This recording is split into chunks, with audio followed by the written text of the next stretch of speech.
খবর শুনছেন দুর্গাপুর সংবাদ চ্যানেল থেকে। আজ ৮ তারিখ বৃহস্পতিবার। জানাবো আজকের বাছাই করা গুরুত্বপূর্ণ ৯টি তাজা খবর। শুরুতেই হেডলাইন।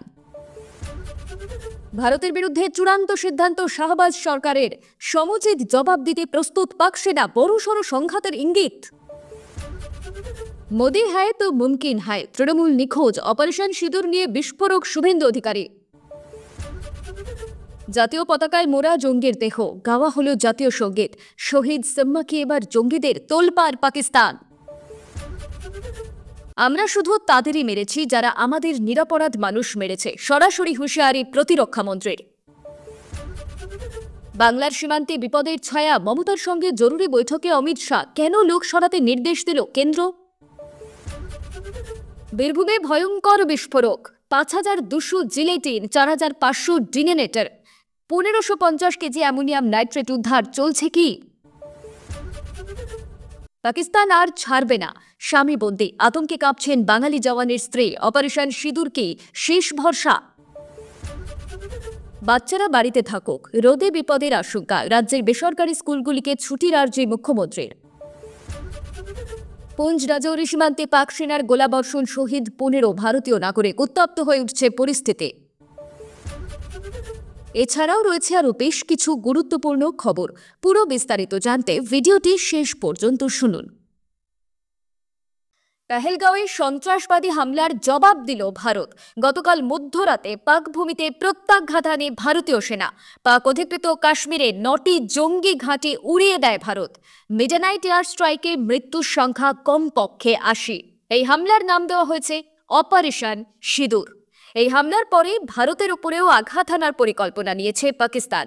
ভারতের বিরুদ্ধে পাল্টা পদক্ষেপ নেওয়ার জন্য পাকিস্তানের সশস্ত্র বাহিনীকে পূর্ণ অনুমোদন দিল শাহবাজ সরকার। পাকিস্তান বলছে জাতিসংঘ সনদের ৫১ নম্বর অনুচ্ছেদের আওতায় তাদের আত্মরক্ষার অধিকার আছে। দেশটি হুঁশিয়ারি করে বলেছে, সার্বভৌমত্ব লঙ্ঘন এবং বেসামরিক লোকজনকে হত্যার প্রতিশোধ নিতে সময় মতন ভারতের বিরুদ্ধে জবাব দেওয়ার অধিকার রাখে তারা। ভারত পাক যুদ্ধকালীন পরিস্থিতি মোকাবিলায় এদিন তড়িঘড়ি বৈঠক ডাকেন পাকিস্তানের প্রধানমন্ত্রী শাহবাজ শরীফ। বৈঠকে সেনা প্রধানরা ছাড়াও উপস্থিত ছিলেন পাকিস্তানের জাতীয় নিরাপত্তা কমিটির পদস্থ কর্তারা। বৈঠক শেষে বিবৃতিতে বলা হয়, নিজেদের বিচার বিবেচনা অনুযায়ী ভারতের বিরুদ্ধে পাল্টা পদক্ষেপ নেওয়ার জন্য পাকিস্তানের সশস্ত্র বাহিনীকে পূর্ণ অনুমোদন দেওয়া হয়েছে। সেই সঙ্গে পাকিস্তানের তরফে হামলার তীব্র নিন্দা করেছে শাহবাজ সরকার। ভারতের হামলাকে উস্কানিমূলক এবং কাপুরুষোচিত বলে উল্লেখ করে ইসলামাবাদ বলছে, এই ঘটনাকে কেন্দ্র করে যে ভয়াবহ পরিস্থিতি তৈরি হয়েছে তার সমুচিত জবাব দেওয়া হবে। মঙ্গলবার মধ্যরাতের পর পাকিস্তানের ৯টি জঙ্গি ঘাঁটিতে ক্ষেপণাস্ত্র হামলা চালিয়েছে ভারত। এই এয়ার স্ট্রাইকের নাম দেওয়া হয়েছে অপারেশন সিঁদুর। ইসলামাবাদের দাবি, হামলায় অন্তত ২৬ জন নিহত এবং প্রায় অর্ধশত আহত হয়েছেন। জবাবে রাতেই নিয়ন্ত্রণ রেখার ওপারে হামলা চালিয়েছে পাকিস্তান। দিল্লি বলছে, পাকিস্তানের এই হামলায় ১০ জন নিহত এবং ৩২ জন আহত হয়েছেন। আমাদের আজকের লক্ষ্য ২০০০ লাইক। দয়া করে ভিডিওটি লাইক করে আমাদের লক্ষ্য পূরণে সাহায্য করুন। আর আপনি কোন জেলা থেকে আমাদের খবর দেখছেন তা কমেন্টে জানান। শুধুমাত্র দুর্গাপুর সংবাদ চ্যানেলই আপনাদের সঠিক এবং নির্ভুল খবর পৌঁছে দিচ্ছে। বর্তমান বাজারে অনেক নতুন চ্যানেল ভুলভাল খবর আপলোড করছে, কিন্তু আমরা সব সময় সততা এবং তথ্য যাচাইয়ের মাধ্যমে আপনাদের কাছে নির্ভরযোগ্য খবর পৌঁছে দিচ্ছি। আমাদের পাশে থাকুন নিয়মিত সঠিক খবরের জন্য। অপারেশন সিঁদুরে পাকিস্তানে একের পর এক জঙ্গি ঘাঁটি গুঁড়িয়ে দিয়েছে ভারতীয় সেনা। আর তারপর প্রথম প্রতিক্রিয়ায় সন্ত্রাসবাদের বিরুদ্ধে ভারতের এই অভিযানের কৃতিত্ব প্রধানমন্ত্রী নরেন্দ্র মোদীকে দিলেন রাজ্যের বিরোধী দলনেতা শুভেন্দু অধিকারী। বুধবার দুপুরে কলকাতায় সাংবাদিকদের মুখোমুখি হয়ে তিনি বলেন, সবার সজাগ এবং সতর্ক থাকা উচিত, যাতে পাকিস্তান নামক আবর্জনাটি আর কিছু না করতে পারে। তিনি বলেন, মোদি হ্যায় তো মুমকিন হ্যায়। মোদি যে কথা দিয়েছিলেন, কথা রেখেছেন। আমরা অত্যন্ত আনন্দিত, গর্বিত। আজ উৎসব পালন করা উচিত। শুভেন্দুবাবু বলেন, পোশাক সরিয়ে হিন্দু পুরুষদের চিহ্নিত করে স্ত্রী এবং সন্তানদের সামনে খুন করা হয়েছে। আমরা দীর্ঘ রাজনৈতিক জীবনে এরকম কখনো দেখিনি। রাত জেগে ভারতীয় জওয়ানরা করেছেন, তারাই প্রকৃত চৌকিদার। তাদের জন্য ভারতবাসী হিসাবে আমরা গর্বিত। সর্বত্র জাতীয় পতাকা নিয়ে আনন্দ মিছিল করা উচিত। প্রত্যেক ধর্মীয় স্থানে ভারতীয় জওয়ানদের জন্য প্রার্থনা এবং পুজো করা উচিত। সবার সজাগ এবং সতর্ক থাকা উচিত, যাতে পাকিস্তান নামক আবর্জনাটি আর কিছু করতে না পারে। আমরা আজ সন্ধ্যায় কলকাতায় রাম মন্দিরে আরতিতে অংশগ্রহণ করার ইচ্ছে আছে। এরপরে তৃণমূলকে আক্রমণ শানান শুভেন্দুবাবু। তিনি বলেন, তৃণমূল আর বামপন্থীরা কোথায়? কাল তৃণমূল প্রধানমন্ত্রীর কাছে 14টি প্রশ্ন রেখেছিল। আজ কোন গর্তে লুকিয়ে পড়েছে? সবার যখন একজোট হয়ে প্রধানমন্ত্রীর পাশে থাকা উচিত, তখন তারা প্রশ্ন করছে। তার জবাব মাঝরাতে ভারতীয় জওয়ানরা দিয়ে দিয়েছে। তার আবেদন, যাদবপুরের টুকরে টুকরে গ্যাং থেকে শুরু করে রাজ্যে যেসব দেশবিরোধী শক্তির বিরুদ্ধে আঘাত আনতে হবে পশ্চিমবঙ্গবাসীকে। তাহেলগাঁওয়ে হামলার প্রতিশোধ নিল ভারত। মঙ্গলবার গভীর রাতে অপারেশন সিঁদুর অভিযানে বেছে বেছে গুড়িয়ে দেওয়া হয়েছে পাকিস্তানের 9টি জঙ্গি ঘাঁটি। মাত্র 25 মিনিটে ভারতের প্রত্যাঘাতে কান্দাহার থেকে মুম্বাই হামলার চক্রী মাসুদের পরিবার নিকেশ, মোস্ট ওয়ান্টেড জঙ্গি মাসুদ আজহারের পরিবারের 14 জন নিহত হয়েছে বলে সূত্রের খবর। এই আবহে ফের একবার প্রকাশ্যে এলো জঙ্গিদের সঙ্গে পাকিস্তানের যোগাযোগ। মুর্দকে ফুটবল স্টেডিয়ামে নিহত জঙ্গিদের শেষকৃত্য হল সেনা এবং পুলিশের তত্ত্বাবধানে। অপারেশন সিঁদুরে খতম হওয়া জঙ্গিদের পাকিস্তানের পতাকায় মোড়ানো হয়েছে, কফিনে করে নিয়ে যাওয়া হয়েছে। আবার এও দেখা গিয়েছে সেনারা কাঁধে নিয়ে যাচ্ছে জঙ্গিদের দেহ। শুধু তাই নয়, শেষকৃত্যের সময় আবার গাওয়া হলো জাতীয় সঙ্গীত। জঙ্গি ইয়াকুব মুঘলের কবরে মাটি দিলেন পাক সেনারা, যাকে এক কথায় বলা যায় জঙ্গিদের পুরো রাষ্ট্রীয় সম্মান দিল পাক সেনা। সেই ছবি দেখে শিউরে উঠছে গোটা দেশবাসী। স্বাভাবিকভাবে প্রশ্ন উঠছে, তাহলে কি পাকিস্তান মৃত জঙ্গিদের শহীদ সম্মান দিচ্ছে? অনেকে আবার বলছেন পাকিস্তানের মদত দেওয়া হতো জঙ্গিদের।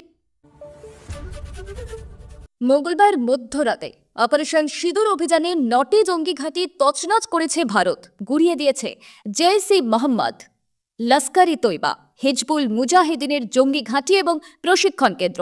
ভারতের প্রত্যাঘাতে কান্দাহার মুম্বাই হামলার চক্রী মাসুদের পরিবার নিকেশ, মোস্ট ওয়ান্টেড জঙ্গি মাসুদ আজহারের পরিবারের 14 জন নিহত হয়েছে বলে সূত্রের খবর। কিন্তু এই অভিযানে সাধারণ মানুষের এতটুকুও ক্ষতি হয়নি বলে স্পষ্ট জানালেন প্রতিরক্ষা মন্ত্রী রাজনাথ সিং। অপারেশন সিঁদুর অভিযানের পর বুধবার সাংবাদিক সম্মেলনে রাজনাথ সিং জানিয়েছেন, পাকিস্তানের কোনো সাধারণ নাগরিকের এতটুকু ক্ষতি হয়নি। সর্বোচ্চ সতর্কতা এবং সংবেদনশীলতার জন্য সেনাকে সাধুবাদ জানিয়েছেন প্রতিরক্ষা মন্ত্রী রাজনাথ সিং। এই সংবেদনশীলতা ভারতেই দেখাতে পারে বলে জানিয়েছেন তিনি। রাজনাথ আরও বলেন, সেনাবাহিনী শুধু তাদেরই মেরেছে যারা আমাদের নিরপরাধ মানুষকে মেরেছে।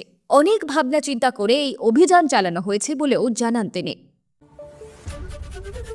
পেহেলগাঁও হামলার প্রত্যাঘাতে ভারতীয় সেনার অপারেশন সিঁদুর জঙ্গি ঘাঁটিতে সুনির্দিষ্ট স্ট্রাইক করেছে, যার পর থেকেই ভারত পাকিস্তান সীমান্তে বাড়ছে উত্তেজনা। এই সংকটজনক পরিস্থিতিতে মোকাবিলা করতে মঙ্গলবার গভীর রাতে কেন্দ্রীয় স্বরাষ্ট্রমন্ত্রী অমিত শাহ ভারতের সীমান্তবর্তী 10টি রাজ্যের মুখ্যমন্ত্রীদের সঙ্গে জরুরি বৈঠকে বসে। এই বৈঠকে উপস্থিত ছিলেন পশ্চিমবঙ্গের মুখ্যমন্ত্রী মমতা বন্দ্যোপাধ্যায়, রাজ্যের মুখ্য সচিব মনোজ পন্ত এবং রাজ্য পুলিশের ডিজি রাজীব কুমার। কেন্দ্রের তরফে মূল বার্তা ছিল, সীমান্তবর্তী এলাকায় সাধারণ মানুষের নিরাপত্তা নিশ্চিত করতে হবে এবং পরিস্থিতি আরও উত্তপ্ত হওয়ার আগে সম্ভাব্য বিপদ এড়াতে তাদের দ্রুত সরে আসার ব্যবস্থা করতে হবে। কেন এই জরুরি বৈঠক? অপারেশন সিঁদুরের পর ভারতীয় সেনার আঘাতে ধ্বংস হয়েছে জৈশ-ই-মোহাম্মদ, লস্কর-ই-তৈবা এবং হিজবুল মুজাহিদিনের একাধিক ঘাঁটি। এরপর থেকেই গোটা উপমহাদেশে যুদ্ধ পরিস্থিতির আশঙ্কা বাড়ছে। পাকিস্তান পাল্টা হামলার ছক কষতে পারে, এই সম্ভাবনাকে মাথায় রেখেই কেন্দ্রের এই তৎপরতা। বৈঠকে কি জানালেন অমিত শাহ? অমিত শাহ জানিয়েছেন, সীমান্তবর্তী এলাকার বাসিন্দাদের নিরাপত্তা ভারতের কাছে সর্বোচ্চ অগ্রাধিকার। তাই যেসব এলাকাগুলি যুদ্ধের ঝুঁকিতে রয়েছে সেই সব অঞ্চল থেকে সাধারণ মানুষকে সরে যেতে বলা হয়েছে। পাশাপাশি রাজ্য প্রশাসনকে সতর্ক থেকে পরিস্থিতি সামাল দেওয়ার পরামর্শ দেওয়া হয়। পশ্চিমবঙ্গের প্রেক্ষাপটে বিষয়টি কতটা গুরুতর? বাংলাদেশের সঙ্গে পশ্চিমবঙ্গের দীর্ঘ সীমান্ত রয়েছে। যদিও এখনো পর্যন্ত হামলার ঝুঁকি সবচেয়ে বেশি জম্মু কাশ্মীর, পাঞ্জাব এবং রাজস্থানে, তবুও ভবিষ্যতে ছড়িয়ে পড়া উত্তেজনার প্রস্তুতি হিসাবে বাংলাকেও সতর্ক থাকতে বলা হয়েছে। মুখ্যমন্ত্রী মমতা বন্দ্যোপাধ্যায় বৈঠকে কেন্দ্রের সঙ্গে একযোগে কাজ করার আশ্বাস দিয়েছেন। বছর ঘুরলেই রাজ্যে বিধানসভা নির্বাচন, তার আগে বীরভূমের নলহাটি থেকে প্রচুর পরিমাণে বিস্ফোরক উদ্ধার করল পুলিশ। উদ্ধার হওয়া বিস্ফোরকগুলির মধ্যে রয়েছে ৫,২০০ পিস জিলেটিন স্টিক এবং ৪,৫০০ পিস ডিটোনেটর এবং ১,৫৫০ কেজি অ্যামোনিয়াম নাইট্রেট। বুধবার দুপুরে বীরভূমের নলহাটি থানার পাশিনালা এলাকার একটি পরিত্যক্ত বাড়ি থেকে বিস্ফোরকগুলি উদ্ধার করে নলহাটি থানার পুলিশ। অবৈধভাবে বিস্ফোরক মজুত রাখার অভিযোগ উঠেছে শাহে আলম ওরফে বিকি নামে একজনের বিরুদ্ধে। প্রাথমিকভাবে পুলিশের অনুমান, এলাকার পাথর শিল্পাঞ্চলে পাথর ফাটানোর কাজে ব্যবহারের জন্য বিস্ফোরকগুলি মজুত করা হয়েছিল। তবে ঘটনার তদন্ত শুরু করেছে নলহাটি থানার পুলিশ।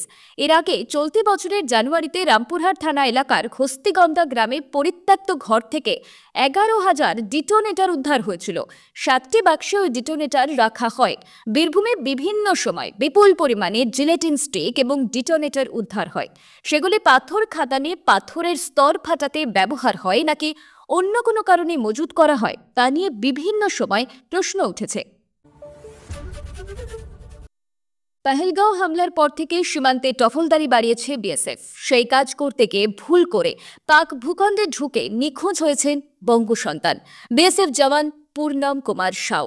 স্বামীকে ফেরাতে বিএসএফের হেডকোয়ার্টারেও গিয়েছিলেন পূর্ণমের স্ত্রী।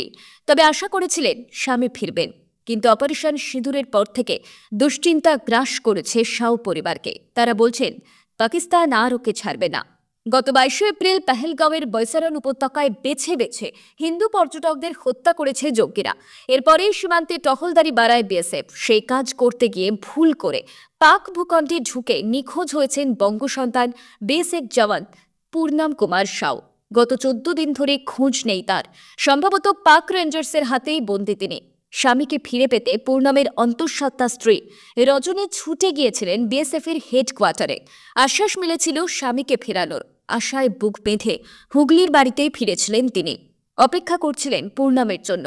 কিন্তু অপারেশন সিঁদুরে মেঘ দেখছে গোটা পরিবার। স্বামীর চিন্তায় দুচোখে জল নিয়ে রজনী বলছেন, এখন আর আশা দেখছি না, যুদ্ধ বেঁধে গিয়েছে। এখন পাকিস্তান আর হয়তো ছাড়বে না।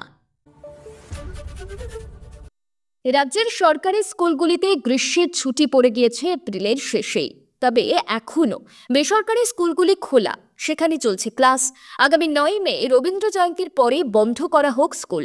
বুধবার নবান্নের সাংবাদিক বৈঠকে আরজি মুখ্যমন্ত্রী মমতা বন্দ্যোপাধ্যায়। তিনি বলেন, লিখিত কোনো গাইডলাইন পাঠাচ্ছি না, এটা আমাদের আবেদন। সরকারি স্কুলগুলিকে ছুটি দিয়ে দিয়েছি, বেসরকারি স্কুলগুলোও যদি ছুটি দিয়ে দেয়, আপনারা আপনাদের ছুটিটা রবীন্দ্র জয়ন্তীর দিন থেকেই করে দিন, তাহলে ভালো হয়, বাচ্চারা বাড়িতে থাকুক। উল্লেখ্য, মাঝে মধ্যে বৃষ্টি হচ্ছে ঠিকই, তাই বলে তাপমাত্রা সেভাবে কমছে না। বাতাসে জলীয় বাষ্পের পরিমাণ ক্রমশ বাড়ছে, ফলে গরমের সঙ্গে আর্দ্রতাজনিত অস্বস্তিও বাড়ছে। ঘামে যাচ্ছে তাই অবস্থা। বৃহস্পতিবার থেকে তাপমাত্রা ৩ থেকে ৪ ডিগ্রি পর্যন্ত বাড়তে পারে। আবার শুক্রবার থেকে সোমবার পর্যন্ত তাপপ্রবাহ চলবে বলে সতর্কতা জারি করেছে হাওয়া অফিস। বাঁকুড়া, পুরুলিয়া, বীরভূমে তাপপ্রবাহের সতর্কতা। শনিবার বাঁকুড়া, পুরুলিয়া, পশ্চিম মেদিনীপুর, পশ্চিম বর্ধমান, বীরভূম এবং ঝাড়গ্রামে তাপপ্রবাহের পরিস্থিতি। রবিবারেও একই রকম অস্বস্তিকর আবহাওয়ায় বজায় থাকবে। তার ফলে কচিকাচারা স্কুলে যাতায়াতে বেশ কষ্ট পাচ্ছে। সেসব মাথায় রেখেই সম্ভবত বেসরকারি স্কুলগুলিকে ছুটি দেওয়ার আর্জি জানিয়েছেন মুখ্যমন্ত্রী। পহেলগাঁও সন্ত্রাসবাদী হামলায় মধুর প্রতিশোধ নিল ভারত। অপারেশন সিঁদুর অভিযান চালিয়ে পাক ভূমিতে মাটিতে মিশিয়ে দিল ৬টি জঙ্গি গোষ্ঠী। এই পরিস্থিতিতে পাল্টা হুঁশিয়ারি দিয়েছে পাক সেনাও। ভারতের বিরুদ্ধে প্রত্যাঘাতের জন্য পাক সেনাকে ছাড়পত্র দিয়ে দিয়েছে পাক প্রধানমন্ত্রী শাহবাজ শরীফ। এই পরিস্থিতিতে পাকিস্তানের গোলাবর্ষণে কমপক্ষে ১৫ ভারতীয়র মৃত্যু হয়েছে। জানা গিয়েছে, মঙ্গলবার গভীর রাতে পাক অধিকৃত কাশ্মীর ও পাঞ্জাব প্রদেশে জঙ্গি ঘাঁটি লক্ষ্য করে হামলা চালায় ভারতীয় সেনা। এই অভিযানের পোশাকি নাম দেওয়া হয়েছে অপারেশন সিঁদুর। গুড়িয়ে দেওয়া হয় ৯টি জঙ্গি ঘাঁটি। এরপরেই পাল্টা জবাব দেয় পাকিস্তান। ভারতের নিয়ন্ত্রণ রেখা বরাবর ভারী গোলাবর্ষণ শুরু করে পাক সেনা। পাকিস্তান সেনাবাহিনীর গোলাবর্ষণে কমপক্ষে ১৫ জন সাধারণ নাগরিকের মৃত্যু হয়েছে। 43 জন আহত হয়েছেন। জানা গিয়েছে পুঞ্জের কৃষ্ণাঘাটে শাহপুর এবং মানকোট, রাজৌরি জেলার লাম, মানজাকোট এবং গম্ভীর ব্রাহ্মণ লক্ষ্য করে গোলাগুলি চালানো হয়েছে পাকিস্তানের তরফে। পুঞ্চ এবং রাজৌরিতে নিয়ন্ত্রণ রেখা বরাবর সামনের গ্রামগুলিতে ভারী মর্টার শেল নিক্ষেপ করে চলেছে পাকিস্তান সেনাবাহিনী। এই ঘটনায় 2 সিআরপিএফ জওয়ানও আহত হয়েছেন। দুজনের অবস্থা স্থিতিশীল বলে জানিয়েছেন অফিসাররা। একজন সেনা অফিসার বলছেন, একটি সেল একটি বাস স্ট্যান্ডে আছড়ে পড়ে, বাসটি সম্পূর্ণরূপে ক্ষতিগ্রস্ত হয়েছে। কন্যা সন্তান হওয়ায় সদ্যজাতকে কুয়োতে ফেলে দিয়ে খুনের চেষ্টার অভিযোগ দম্পতির, আটক বাবা। ঘটনাটি ঘটেছে ধুবুলিয়ার বেলপুকুর কলোনি পাড়ায়। খুনের চেষ্টার অভিযোগে বাবাকে আটক করেছে পুলিশ। অভিযুক্তের নাম নিত্যানন্দ দত্ত। স্থানীয় সূত্রে জানা গিয়েছে, নিত্যানন্দ পেশায় টোটো চালক। তার প্রথম পক্ষের স্ত্রী এবং এক ছেলে আছে। অভিযোগ, মদ্যপ অবস্থায় প্রায় দিন স্ত্রীকে মারধর করতেন তিনি। অত্যাচার সহ্য করতে না পেরে প্রথম পক্ষের স্ত্রী ছেলেকে নিয়ে বাপের বাড়ি চলে যান। সেই সময় মায়া রায় নামে এক বিবাহিত মহিলাকে বাড়িতে নিয়ে এসে থাকতে শুরু করেন। ওই মহিলার প্রথম পক্ষের 2 পুত্র সন্তান রয়েছে। পরে আরও 2টি কন্যা সন্তান হয়। এরপর রবিবার ভোর রাতে বাড়িতে আবারও একটি কন্যা সন্তান হয় তার। অভিযোগ, কন্যা সন্তান হওয়ায় সদ্যজাতকে কাপড়ে মুড়ে বাড়ির পিছনের একটি কুয়োয় ফেলে দেন তারা। সকালে ওই ব্যক্তি তার বৌদিকে জানান, কন্যা সন্তান হওয়ায় সদ্যজাতকে কুয়োতে ফেলে দিয়েছেন। বিষয়টি জানাজানি হতেই পরিবার এবং প্রতিবেশীরা কুয়ো থেকে সদ্যজাতকে উদ্ধার করে। খবর পেয়ে ঘটনাস্থলে যায় আশাকর্মীরা। তারা ওই শিশুর চিকিৎসার ব্যবস্থা করেন। ওই শিশুটি বর্তমানে কৃষ্ণনগর সদর হাসপাতালে চিকিৎসাধীন আছেন। খবর পেয়ে ঘটনাস্থলে যায় ধুবুলিয়া থানার পুলিশ।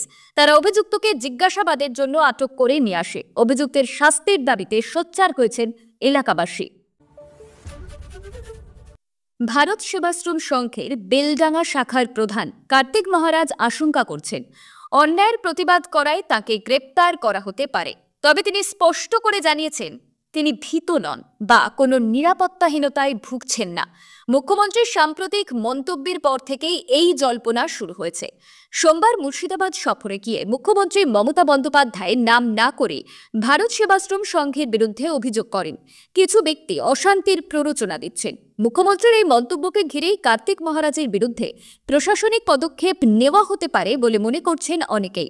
সেদিন সন্ধ্যায় শ্যামনগরে এক অনুষ্ঠানে উপস্থিত হয়ে সাংবাদিকদের মুখোমুখি হন কার্তিক মহারাজ। তিনি বলেন, মুখ্যমন্ত্রী একদিকে বলছেন ভারত সেবাশ্রম ভালো কাজ করে, আবার অন্যদিকে বলছেন দাঙ্গা করে। যদি কোথাও এমন প্রমাণ থাকে তা পেশ করুন। আমি কোনো দিন দাঙ্গা করি না, বিদ্যুৎ বন্ধ রাখার ক্ষমতাও আমার নেই। তিনি আরও বলেন, আমি একজন সন্ন্যাসী, আমি ভয় পাই না। তবে মুখ্যমন্ত্রী প্রশাসনের প্রধান, চাইলে মুহূর্তেই আমাকে গ্রেফতার করাতে পারেন, কারণ আমি প্রতিবাদ করছি। যেখানেই যাচ্ছি মানুষ আমার পাশে থাকছে। এদিকে মুখ্যমন্ত্রী বলেছেন, মুর্শিদাবাদে কে অশান্তি করিয়েছেন তার প্রমাণ রয়েছে আমার কাছে। আরও কিছু প্রমাণ হাতে এলেই তা প্রকাশ্যে আনব। যদিও মুখ্যমন্ত্রী কোথাও সরাসরি কার্তিক মহারাজের নাম নেননি, তবে রাজনৈতিক মহলে বিষয়টি ঘিরে জল্পনা তুঙ্গে। এতক্ষণ খবর শুনছিলেন দুর্গাপুর সংবাদ চ্যানেল থেকে। খবর আজকের মতন এই পর্যন্তই। খবরগুলো আপনার কেমন লাগলো অবশ্যই কমেন্ট করে জানাবেন এবং নিয়মিত সঠিক খবর শোনার জন্য দুর্গাপুর সংবাদ চ্যানেলটিকে সাবস্ক্রাইব করে রাখুন। দেখা হচ্ছে পরবর্তী ভিডিওতে। ধন্যবাদ।